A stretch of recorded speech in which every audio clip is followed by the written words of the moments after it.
I would like to move on to our first panel, which we're on civic technology and how to navigate the implementation of technology into civil society activities. So I would call Sarah Castro, who will be the moderator and representing Wingo as a communication director. Also, I would like to call Nshal Ghrisi, who's the founder of Aylat. Who they will be joining us online with Tariq Fadli, CEO and founder of Uraqi. Also have welcoming warmly Ashraf Awadi, who is the founder of iWatch from Tunisia. And finally, and you will excuse my spelling, Sili Jishilchana, program coordinator representing Civic Tech Innovation Network from South Africa. So Sarah, it's your time. Thanks. Good morning. Good morning, all. Thank you for being here. It's such a pleasure being in Rabat for the first time as part of the team of Wingo. Myself, I don't come from Latin America. I come from Portugal, which it's a little bit not so far away, but it's a great honor and pleasure to be moderating this panel, the first one about civic tech and how to make it work. So just to make sure, we have two of the speakers online, and we have the other two here in person. So I would call Rajai, the Regional Hub Manager for Innovation for Change, Middle East and North Africa. And Evaristo also, it's going to join us. Come, Evaristo. So also part of Wingo team, Director in Mexico. And just to make the logistic part, just to make sure, Ashraf, the founder of iWatch in Tunisia, he's joining us online. Can we confirm that? Yes, it's confirmed. And Chile, so the program coordinator at CTIN, also here. This is great. Thank you very much. Just a quick logistic part, just to make sure we were all here.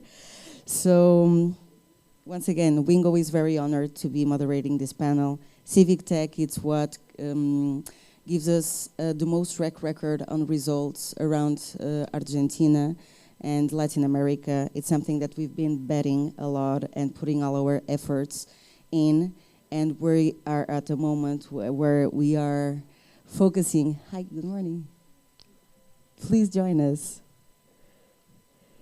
Neza, right? Good morning, Neza. So Neza, the founder and CEO of Highlat from Morocco. Welcome. And so, yes, Wingo has been asked for moderating this panel also because of our track record on tech, civic tech. So we have around roughly 30 minutes, 45 minutes, which will not give us a lot of time to deep dive into case studies and into certain details, but you will have the time during the coffee break and during all the morning and afternoon to come and talk with us and engage with each one of the speakers in order to get more information. And if you need any kind of advice, help, if you want a partnership in some kind of way, please come and talk with us. We're very much open to it. So I would start asking some quick questions. Maybe we'll begin with the last ones. The last ones are always the first ones. So Neza, the question is to all the speakers, of course, but I will ask you to shortly present your organization and also your experience with civic technology. Hi, everyone. Aylat is an Arabic name which stands for families, Ailat. And this is a startup that I'm running right now that focuses on one mission, which is democratizing access to personal and professional development for girls and women. And this is a life project for me after 23 years of corporate life and government life. I just cut that past, and right now I'm working on that startup.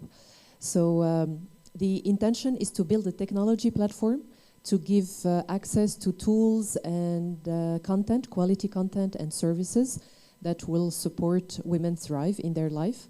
And it builds on a fundamental premise that we own our development, and as far as we have access to the right tools, we can progress. My own experience with tech for civic engagement dates back to 8 years ago when I completed my Tech Women Exchange program in the US. And at that time, when I came back, we decided with my co-founder, Salima Qaisi, to build an NGO called ISTEM Morocco. ISTEM stands for Environmental, Science, Technology, Engineering and Math. It's an NGO that is 8 years old and that has been working for the past 8 years on empowering girls in tech by focusing on one main flagship program, which is Technovation Challenge. Technovation Challenge is the biggest competition for mobile apps development for girls, and we use a technology platform that allows us to manage across Morocco all the girls, their mentors, how they progress through their application, the dispatch of content in dialect to teach them how to code. Awesome. Thank you. You've heard about Wingo already, but regarding civic tech or specific work, focus also on building platforms that enhance and facilitate citizens' participations on public issues. And to this extent, we always partner with another organization that has an extensive record of expertise in specific issues. For instance, we partner in Argentina with an NGO to build Caminos de la Villa, Chemin de la Ville, which is a platform where citizens can upload a request for public services that are not met in deprived neighborhoods.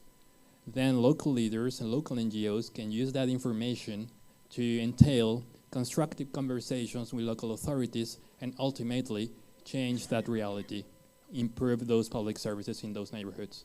So far, we have built around 20-something, plus 20 platforms ranging from several issues. From gender equality, we have Feminindex, which is a platform also that sort of monitors the level of engagement regarding gender issues from candidates for public positions. From health issues as well, fundraising, Donar Online, which is a platform to fundraise online, across many other platforms. So in a nutshell, what Wingo does, we partner with someone who is an expert in a specific issue, and we bring the technology part. We help them to materialize that technology, because sometimes those organizations, despite the amazing job they do and their great expertise on a specific issue, might struggle a little bit in terms of technology. So we help them. We partner, and as we understand fully the necessities of the social sector, we are able to portray it in a platform. So it goes beyond building the platform. It's also about integrating the platform into the complexity of the issue and trying to tailor it in a way that is actually going to improve and facilitate citizens' participation on open public issues. In a nutshell, that's what we do in terms of civic tech. I would be interested in. Sure. Thank you both for sharing. At Innovation for Change, we have a couple of tech solutions, civic tech solutions, that came off as a result of the collaboration between technologists and civic space actors like civil society. I could mention 3 key examples of how we do civic tech at Innovation for Change. The first one is related to accountability, government accountability specifically. We have developed, as a result of the ongoing need for CSOs or like citizens to have an idea about what's going on about this national plan that has been spanning for 5 years. Where are we? Did the government commit? Did the government implement fully? Where do we stand on that? So based on that need, we developed a platform, a software that actually tracks public policies. So if I am a CSO or a researcher interested in tracking a public policy, I would go to menator.org, which you can check out, and like track a public campaign using automated tools. It would just give you the results of where your government stands. The challenge with the platform, and we will come to that later on perhaps, is that you need access to information to fill the demand of tracking a public policy. So that's on a government accountability level. The second platform we did is coming from a need that CSOs, they have heavy needs to resource in terms of skills. For example, we noticed that like CSOs, when they apply to funding through donors, a huge part of that funding goes into expertise services, contract tools. And that need has always been fulfilled through like the need for funding, money. Out of this situation at Innovation for Change, and through a collaboration with Innovation for Change LAC, we came up with the idea that maybe we could do resourcing differently. Maybe I could give you a service and go back to the initial system of humanity, and then you give me a service back, and that's how I would pay you back. So this is how Mina Tabadul came up. So it's basically a platform for social entrepreneurs, technologists, CSOs to get together. I have a service, you have a service, let's track and exchange our services together so we are resourcing ourselves. The idea is to have a sustainable CSO. We can't always depend on donor funding. We can do things differently, and I believe that's one of the solutions that tries to address these issues on our level. We have over 100 participants on the platform, and just we're trying to figure out how to take the platform forward growth-wise. On a third level, and that would be the last point, it's related to capacity building. So at Innovation for Change, we know that a lot of CSOs are lagging behind in terms of being able to manage basic operations, to handle their finance, and also to handle monitoring and evaluation operations for projects. So we developed 2 performance tools that enable CSOs to track accounting using an automated software that is open. We call them knowledge souk performance tools because this is part of the knowledge provision that FITSi tries to provide to civil society. So we developed both tools, and both of them are available. So if you check out our websites, you could take advantage of these tools, request your own platform. And the advantage with that, it comes with security. You have independence. Your data is confidential. So that's something, part of the mandate, to help civil society resource differently and also build their capacities through civic tech. Thank you. Thank you so much. Thank you so much, all of you, for your very to-the-point presentations. I will ask Sheila, to the program coordinator at CTIN, to present shortly also the organization. So we're going to go online, and just as a quick check, Sheila, can you connect with us? Hi. Hi, good morning. Hi, everyone. The name is pronounced Siche. Siche, sorry. I'm so sorry. Yeah, no, it's okay. Thank no you for problem. the correction. It's lovely to be here with you colleagues in the civic tech space. So as I said, my name is Siche Gcilichana. I am the program coordinator at the Civic Tech Innovation Network, CTIN, which is based in Johannesburg, South Africa at the Wits School of Governance. We are a community of practice, which is made up of practitioners, leaders, civic tech actors, and anyone really that's interested and has a commitment to leveraging the nexus between civic activism and technology. At CTIN, we aim to connect all of these actors and provide them a platform for them to learn, connect, share information, and collaborate. Now, CTIN was born out of a project called Making All Voices Count, which ran from 2014 until 2017. And since then, we have been a learning platform that has been focused on 4 thematic areas related to civic tech, amplifying underrepresented voices, which I think is a theme that everyone on the panel kind of shares, urban and rural human settlement issues, partnering with governments, and threats to democracy. Now, unlike most of the organizations on the panel, we don't really develop necessarily civic technologies or digital innovations, but rather we act as a convener of these people in the space and also act as a knowledge sharing and resource hub for our African civic techers. Now, what we do have is the African Civic Tech Atlas database, which is the first of its kind on the continent. And what we do is we track and list all of the civic tech and other civic activism organizations that use technologies and digital innovations. And we have a database of them. We collaborated with the International Civic Tech Field Guide Atlas to create this. And so what we have is basically a hub. And if anyone is really looking for initiatives on the continent and you don't know where to start, our atlases or the database is where you would go. The other thing that we do is also to convene our community of practice annually at our flagship conference, the Civic Tech Innovation Forum, which happens around September and October each year. And the theme last year was DIY Africa, do it yourself, which really speaks to the capabilities of civic tech innovators on the continent, kind of using what skills they have and what tools are available to them to make an impact and effect change in the well-being and the livelihood of the people in their communities. So yeah, that's the little brief about us, and I'm really excited to be here and have the rest of the conversation with the team. Thank you so much. We're very excited to have you aboard. And it's amazing. Each one of us and each one of these speakers has a really different background, which nurtures a lot this conversation. So connecting all these dots, I think we're going to achieve great key notes in the end and really good things.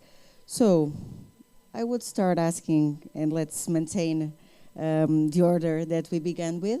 Which challenges and key success factors would you point out when developing and implementing civic technology? So let's focus on the challenges and the key success factors when developing, implementing civic technology from your experience, from what your organization does. Thank you. I think in 2022, we look at technology as a language. So the same way we would recognize that mastering the English language opens so many opportunities, the same works for tech. So I wouldn't make like a big difference between civic technology and technology in general. So the main challenge for us in Eastern Morocco when we started deploying the platform is the adoption of the platform, so the usage, and for sure all the effort that is put up front to make the platform as ergonomic as possible, as easy to use as possible, is one of the key success factors.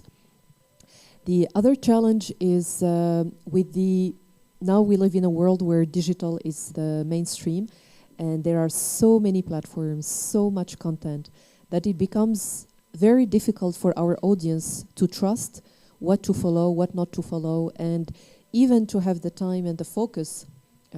Sorry, I was just answering your question.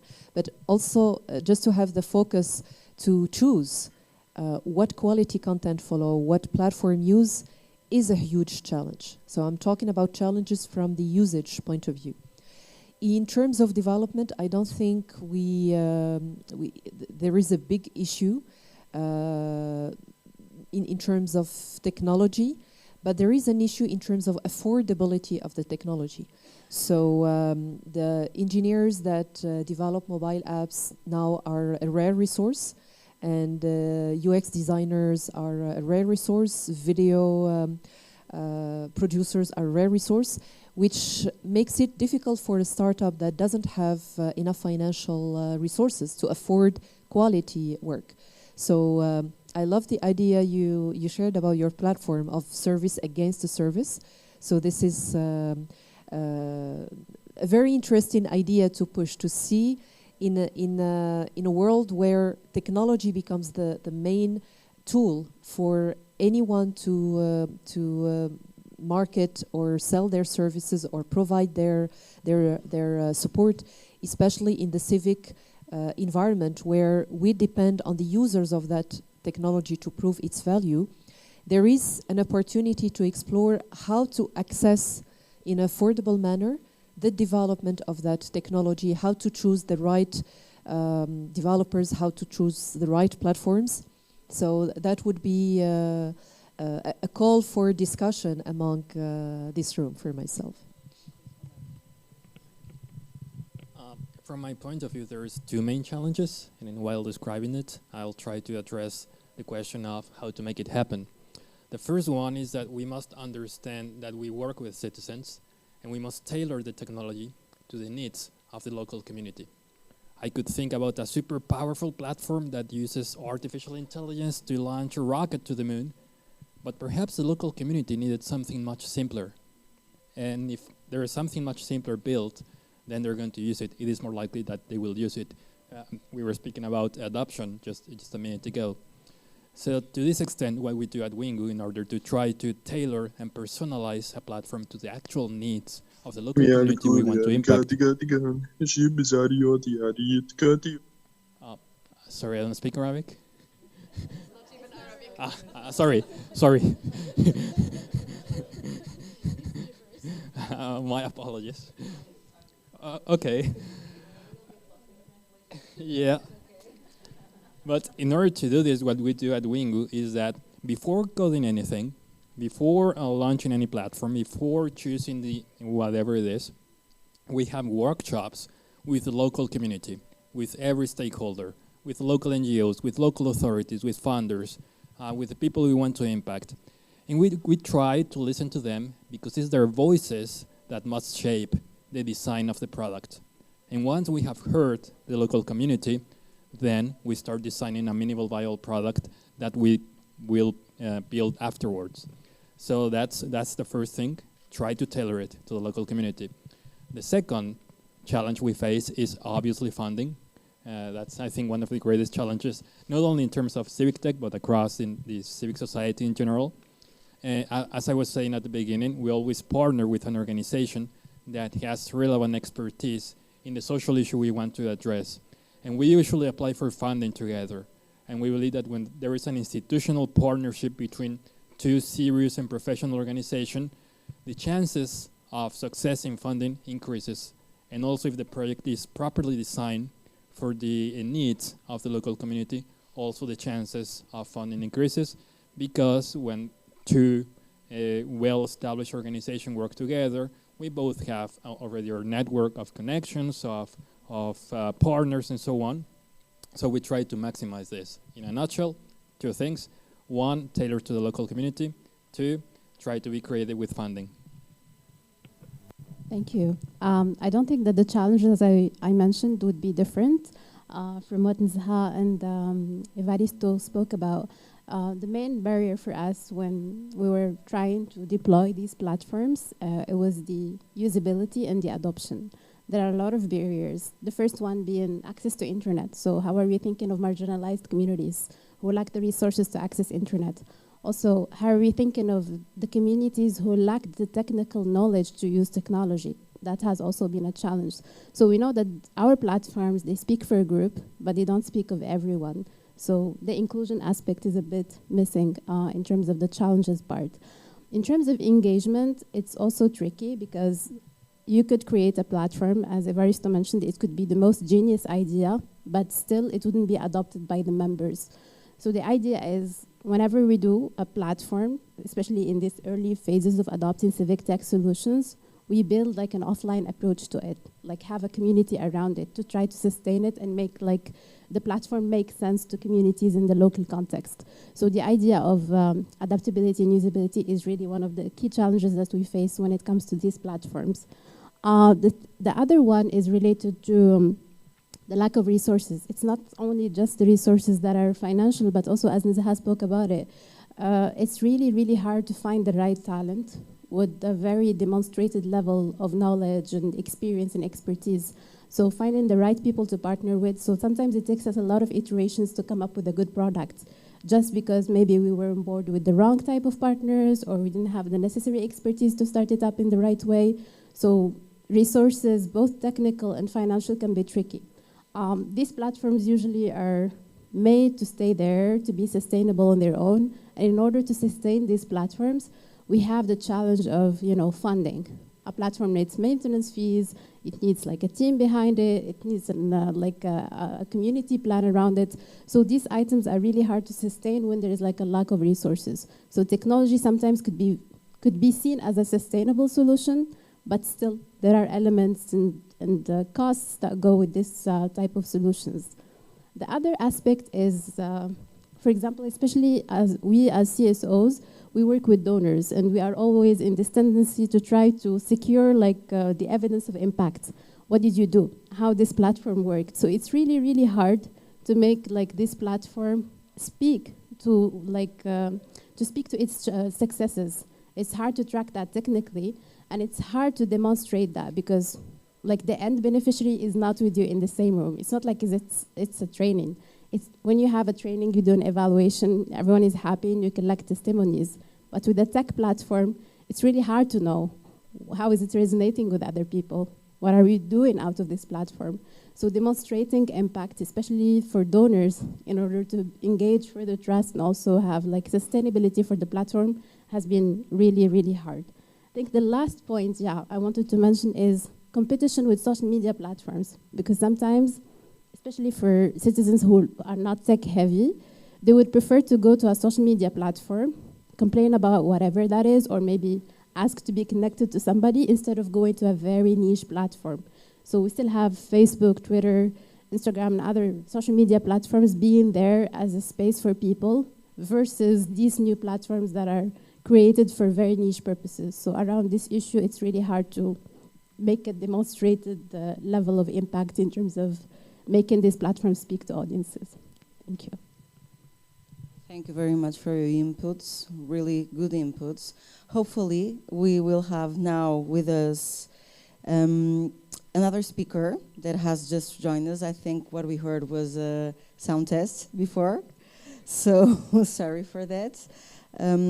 Ashraf, founder of iWatch from Tunisia. Ashraf, can you hear us?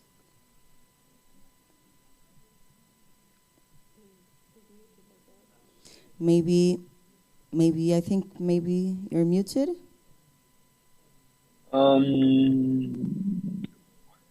No, I'm not. Now I can hear you. Can you hear us, Perfect. Ashraf?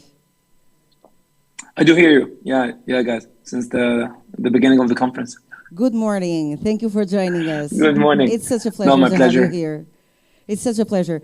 So, just to give you our warm welcome, first I will give the turn to, and please forgive me if I still don't know your name or still don't say your name correctly.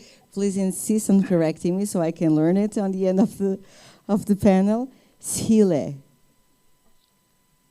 Now let's go to Sile. Sile, the program coordinator at CTIN. So let's give her turn on the challenges and key success factors on implementing civic technology, and then we'll go to Ashraf and just do a wrap-up on presentation and presenting also the organization, and then tackling the second question. Thank you. Right, thank you, Sarah. I'll just remind everyone it's Sihle. There's a click towards the end of your mouth, but that's fine. I don't mind repeating it so that everyone can get it right. So I think my stance that I'm going to be sharing is probably a little bit divergent. It sits a little bit on both sides of what some panelists have shared. And it's just that, in a field that is heavily saturated, with technical skills and where we have seen the rise and uptake in IAs and machine learning themes in civic tech, I would say that CTIN has observed that training and capacity building has been a key challenge for African civic tech organizations. And as the last speaker had mentioned, this is also tied to the funding question for civic tech organizations, because if you're using low-tech tools or have limited access to training and using the most accessible tools to you, this may come across as less exciting as those organizations that are providing these niche platforms and have more technical skills. Now, while this might be the case, we actually believe that without the access to funding, African civic tech organizations would not exist on the continent. So at our conference last year, the DIY conference, or DIY Africa rather, Bassoon of CC Hub and iHub, I'm not sure if some are familiar with those organizations, mentioned that, it mentioned in the session that philanthropies and foundations, if they did not fund the formation of digital innovations for social good, we would not see the existence of the civic tech space specifically in Africa, because then no one would be creating some of the technologies like Ushahidi and Budget that we've come to know purely from a commercial point of view, right? So, and I think I'm inclined to agree with this sentiment. And this is precisely where CTIN comes in, connecting organizations in the community so that they can share experiences across sectors and across capabilities. And I think that if we were to think of myself, for instance, as a young African innovator, you can see the value of a space such as Civic Tech Innovation Network, because you're around people who have walked the same path that you are about to walk. They have years of experience, knowledge, and so there's much to learn. And the way that we sometimes think about capacity building and training isn't necessarily always in the form of external resources or external training, but also just in the sharing of nuanced experiences, because that in itself is something that can propel someone else's innovation journey. When it comes to elements of success, and speaking to the atlas that we had, so I would definitely say that collaboration, right? So without working together, nothing would really be possible. But also that we have an inclusive and open network which enables people from all different walks of life to come together and share their stories. I think it's precisely from failures and trials and errors that people actually get to learn and see how you can take your innovation from the first level to the next.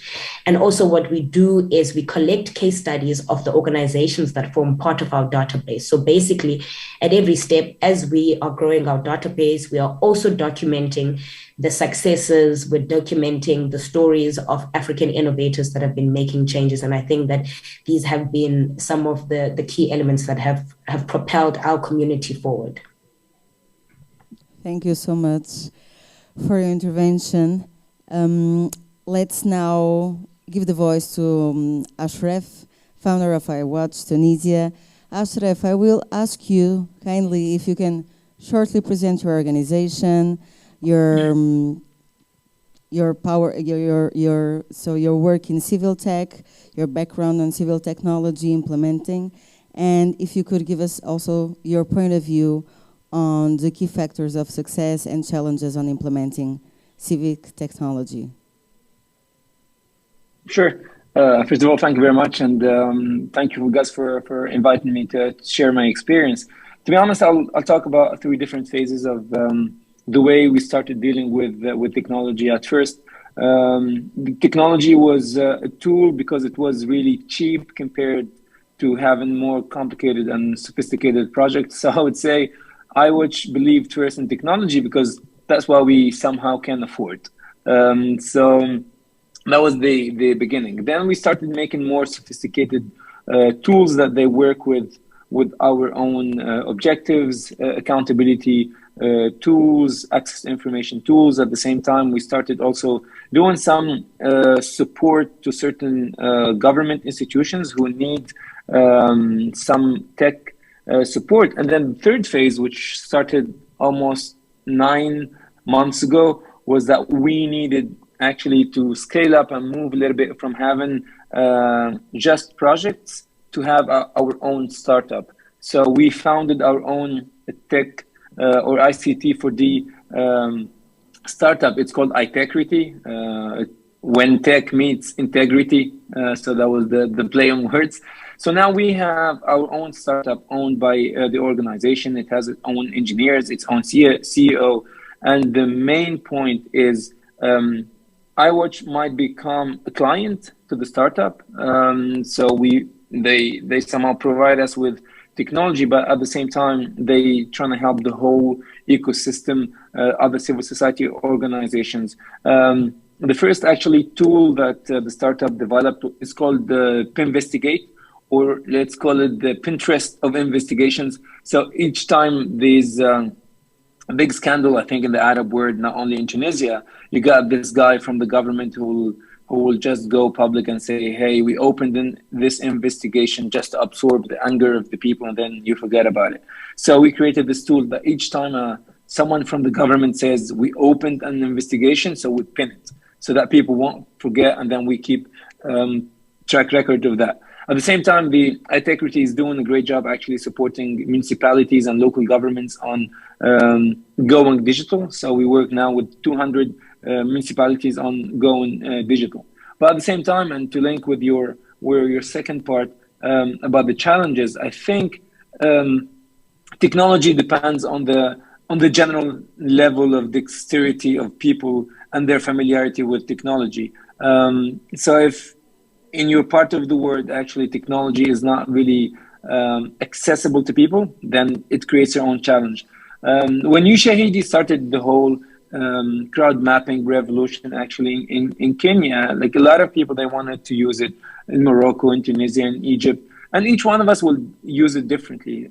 Some people would use it about sexual harassment in the streets in Egypt. People use it on anti-corruption in Morocco. But the main problem, I think, technology on its own will not be enough for people. So if I will just report corruption using the map, if there is no legal work after that, I will not report a second time. So if you see the life of crowd maps, for instance, you'll see that a peak of use at the beginning and then it dies. So for me, it should be somehow a blended process when you need to combine the technology aspect of service delivery with something on the field, at least for now, so that people would trust the use of technology and would go and use it.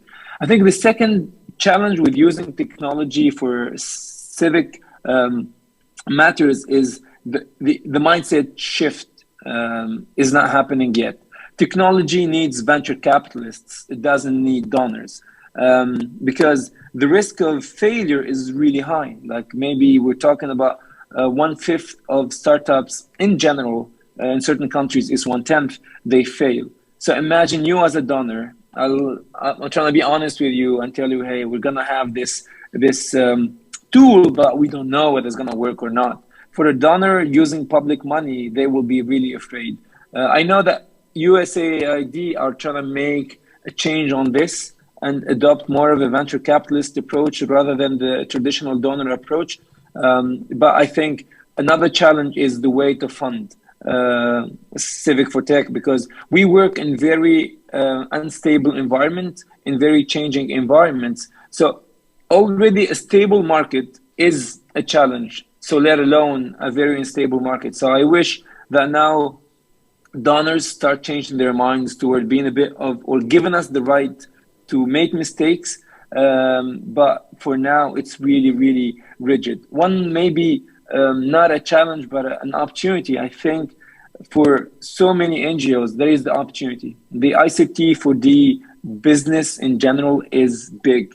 So many people want ICT for development solutions. So there is a business opportunity here for NGOs. That's very, very important that we seize this opportunity. There are different challenges. Like in Tunisia, my big challenge is to keep my team, because France is literally absorbing all the good engineers in the country. So you have an issue keeping your own team. But still, we can find a business opportunity if we start thinking a bit more like startups than like thinking like CSOs and NGOs. So again, the idea of the mindset change and shift should happen among donors, but also among us, people in civil society. Thank you so much, all of you, for your inputs. And thank you so much for bringing also these very important questions and very important inputs on how to see ourselves also as a startup and with a new business model, and not only as an NGO, but melting these two flavors, melting these two ways of acting and ways of thinking. This is very, very important, and we tackle the maintenance of the technology, and we tackle the scalability and making something that is replicable. Thank you so much for your inputs. So let's go to the third and last question, even because I think we're up to time. I think we still have more time, a little bit of time for the last question. What would you recommend to an organization that is interested in starting to work with civic tech but doesn't have an experience on it? What would be your advice?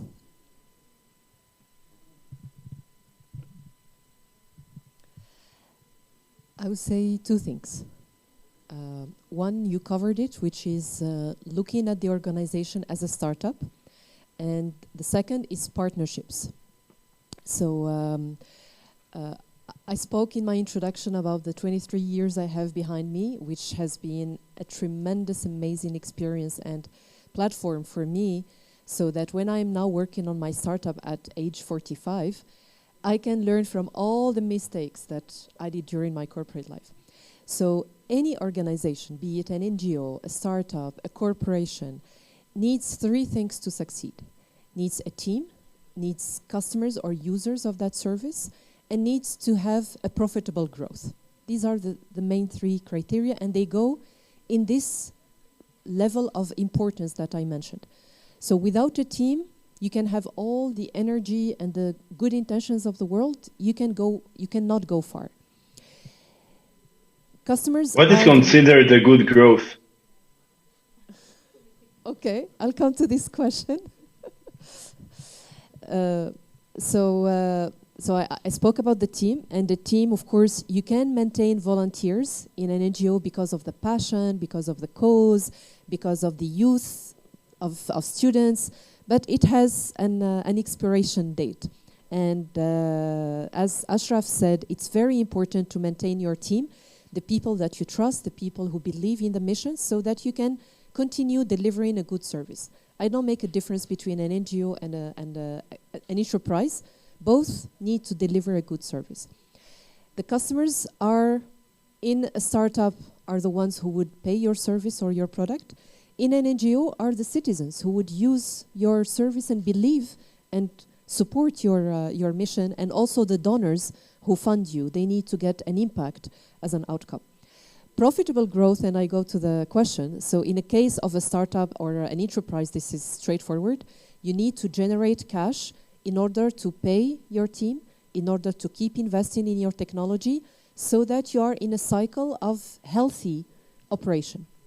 In the case of a civic tech or an NGO, it's the same. I liked what Ashraf said, that it needs more venture capitalists instead of donors, because donors have their hands tied. And we should develop that business spirit even in an environment of civic engagement. The second, for me, lever of success is partnerships. Think of it, you spoke about, Raja, you spoke about competition with social media platforms. You're absolutely right, because they position themselves as the one place to go, the platform for everything. Everybody gathers there. And this is from where we have seen the Facebook of 2004, when they started, is completely different than the Facebook of today. They kept adding services and features and platforms based on the usage. We should learn from that, I'd say, study case. So partnerships is extremely important. The moment we, as multiple NGOs, we serve the same audiences, we serve the same causes, it needs to be automatic that we come together. And if every one of us develops their own platform, we only continue to create the scattering. And of course, we do not have the resources of Facebook to be able to maintain and develop. So that's why we have that pick and die. So let us think differently and explore in so many bright brains here as a conversation. How can we come together and just have less ego to be the one platform, but rather bring our competencies together and build a mega platform? I would like to give you 2 recommendations if you're just starting, or if you have an NGO and you're working on a social issue and you would like to launch a social tech platform. First, you can contact us, because that's what we do at Wingu. We are this sort of tech partner to those NGOs that would like to do something with technology, but do not have a tech staff. So I'm going to be around. You can just talk to me, you can write to me, and I would like to know more about your projects. And here I would like to stress and highlight what you were just saying, collaboration. You never know what this kind of talks is going to bring. For instance, a couple of years ago, we had a talk like this in this festival in Latin America, and a platform named Acá no hay Internet, which means we don't have internet over here, just was conceived after a panel like this. So you never know. And I would like to speak to all of you after this conversation. But if you have a social project, or if you have an NGO and would like to explore the possibility of launching a platform, you can contact us and we can talk about it. So that would be the first one, collaboration, which I think everyone has said. And the second one, I'm going to stress it again, think about the local community. Think about the problem you actually want to solve. Do not build something that is very sophisticated, but it's not going to be tailored and adapted and matched to the local community. And have a methodology. We were talking about working as a startup, operating as startups. That's something we do at Wingu. We have a business model to be sustainable, and this gives us freedom to innovate and to be creative. So those two would be my recommendation. I wanted to be short because I know we're on time, right? Great, but it's so interesting to see that this panel is bringing so much common experiences. So I really feel good that because we share the same challenges, and it's interesting how this learning could bring for the civic sector, the civic tech sector.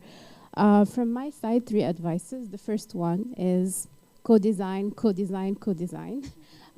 It's really not very interesting if you come up with a bright idea and you say, this is great, I'm gonna do it, and you go on your own. As it has been mentioned, partnerships are key. And I know that in our sector, competition could be tricky. Everyone wants to be leading somewhere. But really, sometimes partnerships could take you really far places. Maybe I think if there was like a common place or like a space that gathers all these interesting organizations, we could have came up with one idea that brings solutions to everyone and that speaks to everyone. And I think that would be the beauty of the partnership spirit. Co-design, not just in terms of consulting members after your idea has been there, but more like since the beginning of the ideation phase. Have people, like the target beneficiaries of your app should be in the space while you are brainstorming about the solution. Otherwise, you're just like dictating what it would look like for a group that you're maybe not aware of their challenges, etc. The second one is think growth, think iteration. We don't develop a platform for just one phase. There would be a V1 and there could be even a V10. So it's really important to think about the development as a process that takes time, and that like sometimes you would just like read out the whole process and do something different from what was initially planned. So the iteration is really important, and you have to plan for an iteration process with your technology providers and also with your team, and also be open to the thoughts of network members, because after we launched, we seem to be like, we just did the process. It's not very interesting, you know, to redo the process. So you seem less open to feedback than in the beginning. So it's really important to keep the feedback loop open throughout all the stages. The last one is do not duplicate. Please do research first on what exists. Is this solution has been tackled before? Was it done by other partners? If it was the case, then just reach out to those partners and try to do what would make sense to your solution and idea. So the duplication is one really challenge that we face in the sector, because you know, this like ego thing that Nizha mentioned. So it would be really about that, doing research, brainstorming, and not duplicating initiatives. And I would just, again, say it's co-design, co-design, co-design, not just consult. Thank you. Thank you so much. I will go straight to our online speakers, and I will kindly ask you to be short and sweet, because we're really going out of time. So please go ahead.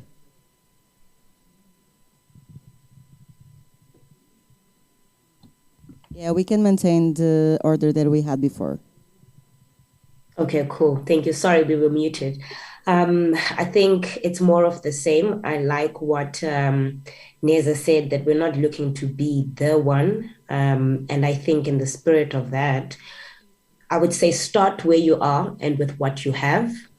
That's the first thing. And I'm speaking really to the non-technical people who really just have an interest but are lacking that training. I think it's Rajay mentioned earlier that, you know, we're in competition with social media, but for a lot of grassroots African civil tech or just civil organizations, that's what they have access to. If you're in a remote area with limited broadband, people are organizing and meeting on WhatsApp and Facebook groups. But really, before you get to that co-creating and collaborative and partnership space, you've got to meet somewhere, you're going to start somewhere. So let's leverage the spaces that exist, let's build on them, and then we can co-create the new innovations that really speak to some of the challenges that are niche to the experiences of our communities. Thank you so much for your input. Ashraf, unfortunately, we will not be able to give you a voice on this one because we're really, really running out of time. So I'm very sorry for that in name of the organization and on my behalf. Let's get to the next panel. And please be aware that we are going to be here around during coffee break. So in case that you have more questions or you want to engage or deep dive in any theme, please just approach us and we'll be here for speaking with you and gathering. Thank you so much for your time. Ashraf, thank you so much for your time. Everyone that is online, thank you so much for being here with us. Have a great day.